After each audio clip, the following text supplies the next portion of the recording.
জয় যীশু। প্রভুর বাক্য বলে লুক 3:12-13 পদ, আর করগ্রাহীরাও ব্যাপ্তাইজিত হইতে আসিল এবং তাহাকে কহিল, গুরু, আমাদের কি করিতে হইবে?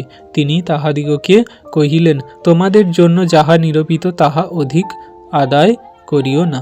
বিশ্বাসী সন্তান, এইখানে সেই করগ্রাহীরা যে এসছিল যোহনের কাছে ব্যাপ্তাইজ হতে, যোহনের কাছ থেকে ব্যাপ্তাইজ নিতে, তখন তিনি তাদেরকে শিক্ষা দিয়েছিল যে তোমরা যারা আছো করগ্রাহী, তোমরা কি করবে না, তোমাদের যতটুকু নিরূপিত মানে যতটুকু নিয়ম আছে, যতটুকু নেওয়ার সাধ্য আছে সেইভাবেই তোমরা নিও, তার অধিক কারোর কাছ থেকে কর আদায় করো না, কারণ তাদের সেই সমস্ত কর আদায় করা এটা অন্যায়জনক।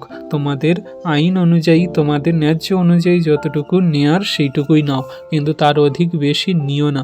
এটাই তোমাদের জন্য নিরূপিত, যেটা তোমাদের জন্য সেই আইন ধার্য হয়ে আছে।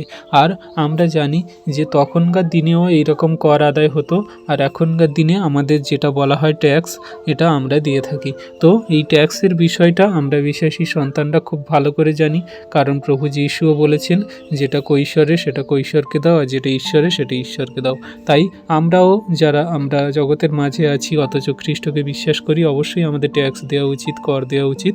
এটা জগতের যেটা আমরা সেটা দিই, কিন্তু যেটা ঈশ্বর প্রভুর সেটা ঈশ্বর প্রভুকে আমরা সবাই দিই।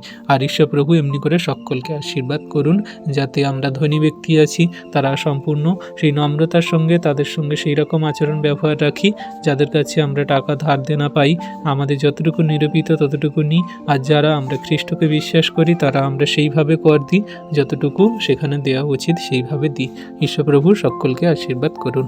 আমেন।